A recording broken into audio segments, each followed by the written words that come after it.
Hello. So yeah, I've just doing this video to show you what I've been up to the past couple of weeks. Well, the past week or so actually.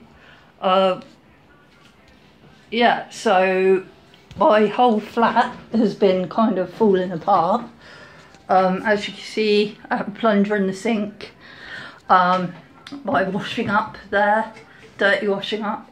My sink has been blocked for almost a week now.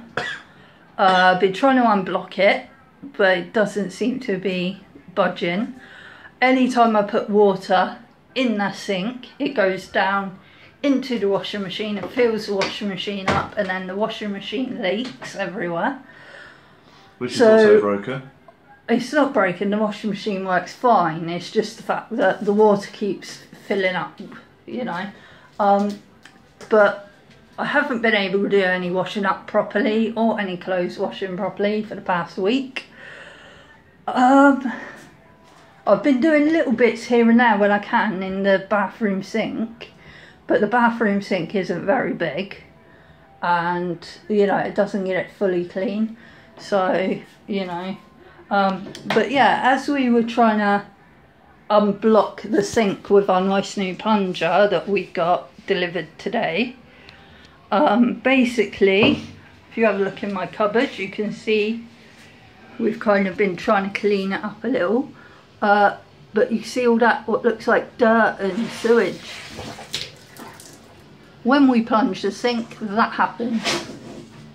Do it again, John. So yeah, right, you can stop now. That pipe under there has an opening at the top of it. I don't know much about plumbing. I'm not sure if that's supposed to be like that. I thought maybe it's for keeping the air pressure level or something in the pipes, something like that, I don't know. But yeah, all this dirty manky water just squirts out when we try and unblock the sink. And it's decorated off. And it's decorated the whole cupboard there, and as you can see, that's an electric boiler and an electric smart meter there for the heating, for the central heating. But luckily that hasn't been caught with the water, so that's good. But yeah, everything else that was in the cupboard has been thoroughly covered. I'm not sure if my hoover's gonna work anymore because it's got wet. It's covered my steam mop, which I'm not too bothered because that didn't work right anyway, it's slightly broken. But yeah, it's covered everything that was in there. And you know, it smells awful. Now, I would have called the council, the housing people, to come fix this, but our house phone has been broken. Our landline phone has been broken for a few weeks. Now at first we didn't notice it for about a week, you know, because we don't really get many phone calls, just the odd phone call from doctors or whatever from the hospital to remind me of appointments and stuff. And other than that, we just use it to ring up for takeaways and whatnot and to make appointments. So we didn't really notice, you know. And then when we did, by the time we did, we didn't have any money to fix it. So, you know, because the landline provider we're with isn't a free phone number. So from our mobiles, we need to top up our mobile to ring them. And where it was a short week, we had no money to top up the mobile, so we couldn't ring them. So we had to wait to ring them until we had money. So, but they came today and fixed the landline phone. So now we're able to ring the council to get the council to come and fix this problem with the plumbing. But yeah, it's just kind of, that's what's kind of been going on. Everything in this flat is breaking down. I mean, my cooker over there, that's on its way out. It still works, and I've probably got another couple of months left with it. But everything else seems to be breaking down, and we don't have the money to replace a lot of it. So it's just kind of, that's what's bugging me at the moment. That's what's getting me down mentally at the moment. You know, and because I can't work because of my disabilities. So I'm only on low income ESA. And so I can't afford to replace anything, because most paydays I'm deciding whether to pay bills or buy food that week, you know. When you're trying to decide between both, it's really difficult. You know, and in the winter I was choosing between heating or food, you know, and a lot of the time food won, because you need food to survive, you know. At least if I've got no heating, I can just stick a few extra jumpers on to keep me warm, you know. But yeah, we've been kind of managing to budget a bit and save a little bit so we can replace a few things. I mean, our sofa we got rid of because that was totally unusable. We've had it for quite a few years, and the cats decided they were going to use it as a scratch post and shredded it. It was a nice leather sofa as well, you know, and it was quite expensive when I bought it. So that was back when I did have a little bit of money to spend on stuff like that. Now I don't.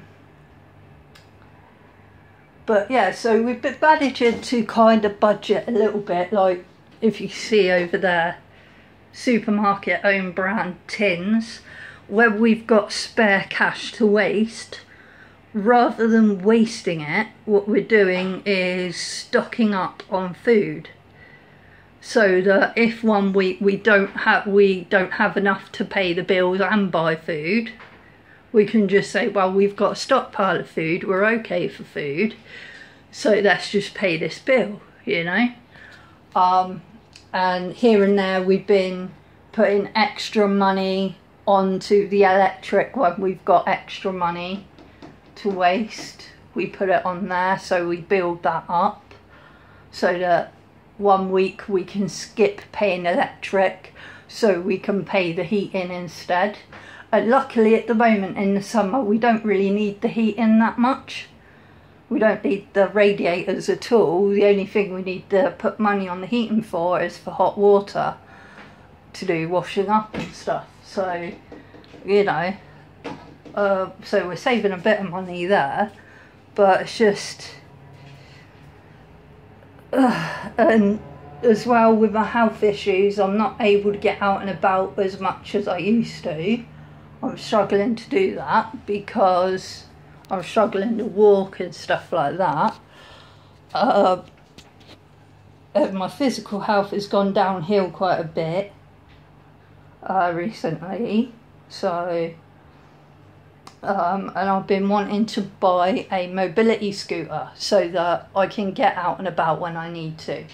But of course those are extremely expensive and I don't have the money to buy one of those. I've been trying to save up for one, but that's impossible because bills and debts keep popping up here and there that I need to pay. But yeah, being disabled and not being able to work is murder on the finances completely. I mean, I'm lucky because I don't have to pay rent because I get what's called housing benefit, and that pays my rent. So all I have to pay for is utility bills such as water, electric, heating and TV licence, and that. And some people have said to me, well, can't you drop the TV licence? Can't you drop the Virgin TV and the internet? You don't really need that. Which I get where they're coming from, but I do need that. That is a necessity for me, because I need to be able to keep in contact with people. I need to be able to keep in contact not just with doctors, the doctors and stuff like that, and that, you know, and professional people. I need to be able to keep in contact with family and friends as well, so that if I do have an emergency at home here, I can easily get hold of them. And I do that via Facebook with family and friends, you know, because it's free. I can Facebook message my family and friends for free, and they message me back. So the internet is a necessity there, I see that as. Also for entertainment purposes, TV and internet are a necessity, and my gaming. Because where I can't get out and about that often, I'm stuck indoors, like some weeks, all day, every day, I don't leave the flat. You know, sometimes I can go a whole month without leaving the flat, because I've had a massive flare-up of symptoms and I'm bedridden or whatever. So if I don't have TV, internet and my games console, I'm just going to be laid there looking at the walls or staring at the ceiling, and that's not going to be any good for my mental health. So, you know, I see those things as a necessity. They're kind of a self-care for me, you know. But yeah, I'm just kind of going to ring up the council in a bit, the housing people, to get them to come sort out this plumbing. Sometimes they're really funny. They don't come out. They'll try and fob you off and put it off and make you wait weeks. And to be honest, my washing up there shows you that I can't wait weeks. I have nothing clean to eat off of, so I can't wait weeks. I have nothing clean to cook on. You know, all my baking trays and pots and pans are all dirty. So I can't wait weeks. I need food. I haven't really eaten much all day. I had a few crackers earlier, that was it. You know, a few crackers for breakfast. You know, so I can't wait weeks. I've been using the same teacup without washing it for at least 3 or 4 days now. Which usually I'll use the same one for the day, then I'll wash it for the next day, you know. But so it's kind of getting a bit crazy now, and I'm running out of clean clothes to wear, so I need to wash them, wash my clothes.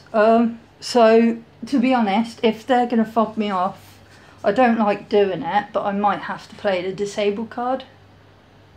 I don't like doing that. Something I'm not proud of, but when I have to, I will use a disabled card, you know. I used the disabled card in order to get this flat because I was homeless. Me and my partner John, we were homeless. We were living in a tent. A few family and friends were trying to help here and there when they could, letting us sleep on their sofa or their floor when they could, you know, which was good of them.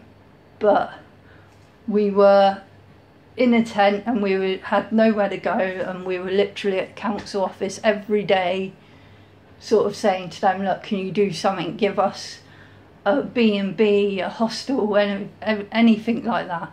And they just kept telling me, oh, you're too vulnerable to put in a hostel. I was like, oh, okay, I'm too vulnerable for a hostel, but it's okay to leave me out on the streets in the wind, rain and cold late at night where I could get mugged or raped or killed, you know. And they were like, well, there's not much we can do about that. I was like, well, there is. You can put me in a hostel or a B&B, because that's what they do. If they have no B&B rooms, the City Council's homeless unit, they'll put you in a B&B if they have no hostels available, and they just wouldn't do that for me. So I decided, right, that's it. And I played the disabled card and sort of like said, right, if you don't house me, I'm going to the papers and the news stations, and I'm going to tell them my story and tell them you won't give me a hostel because I'm disabled. I'll tell them that you're discriminating against me. And they said, oh, well, you know, you don't have to do that. I goes, yes, I do. I feel like I do, because I feel like I'm not going to get anywhere if I don't. So I emailed a couple of news stations. I got a few emails back from them saying, this is terrible, this is horrible. We're going to contact the council for you on your behalf. A few days later, well, a week later, my sister called me and she said, oh, get down to Grandad's. I was like, why? She goes, get down there now if you can, get down to Grandad's now. We have a letter here from the council. We don't want to open it because it's addressed to you, but get it down here and see what it is. So I immediately rushed down to my granddad's house. They gave me the letter. I opened it and it said, we have a flat for you to view. And that's how I got this place, by using the disabled card and going to the papers and the news stations. So when I have to, I will use the disabled card. I don't like doing it, as I said, but when needs must, you have to. You know, I don't think any disabled person likes to use a disabled card when it comes to that, comes to things like this, but sometimes it's a necessity. But yeah, so that's what I've been up to, trying to hold this whole flat together without going completely insane myself. So yeah, yeah, but physical health wise, I'm doing a lot better than I was like a couple of weeks ago. I'm still not 100%. I'm still having a lot of issues with my feet. I had my brace finished and that's been working out fine. I had an appointment at the heart clinic yesterday. No heart surgery needed at the moment, so that's all good. But I have been put on some more medication for my heart. So now that's 3 types of medication I'm on for my heart, just for my heart, amongst all the other medications I'm on for like pain and all that sort of stuff. But yeah, I had a pretty bad flare-up a couple of weeks ago that lasted a week or two. I'm feeling a bit better now, and last week I had a summer bug, like a flu, cold, sore throat, cough type of thing, and that kind of put me out for a few days. But that's passed now. Still a bit stiffly and stuff because of hay fever and whatever. But yeah, physically, my physical health seems to be going up a bit. Also, I think as well that's because I've started on the CBD oil again, because I had to stop taking that for a while whilst I was having all the tests on my heart, because CBD lowers blood pressure and lowers the heart rate, so that was going to affect the results of all the tests, so I had to stop taking it for a while. But yeah, I'm back on that now and I'm feeling the benefit of it again, so hopefully my physical health, well, it's never going to be perfect, it's never going to be 100%, you know, but it's going to be a little better than 1%, I guess, a little better than 10%. So yeah, so the only thing I've got to sort out now is this flat and everything that is breaking down in it, and that, and hopefully the mandatory reconsideration I did for PIP will come through and it will be a yes. I'm trying not to get my hopes up on that again, because I reckon it's probably going to be another no. You know, basically this time in the report that in the assessment report, they said that they agree that I have these disabilities and I have troubles, but they think my ESA can cover that. And I'm like, no, it can't. It can't cover that. It can barely cover my bills and food. Yeah, it just about covers our lifestyle. It just about covers the bills and food, you know. Well, not really just. I'm in debt with a few of the bills, so you know, I can't afford to get out and about because I can't afford to get the taxis all the time, because taxis can be quite expensive. So now I'm getting around by bus because bus is cheaper, and I find bus trips very, very tricky sometimes, and I can't use my wheelchair on the buses because it's too big and heavy for John to manoeuvre on the bus, to lift and manoeuvre on there, because he has health issues himself.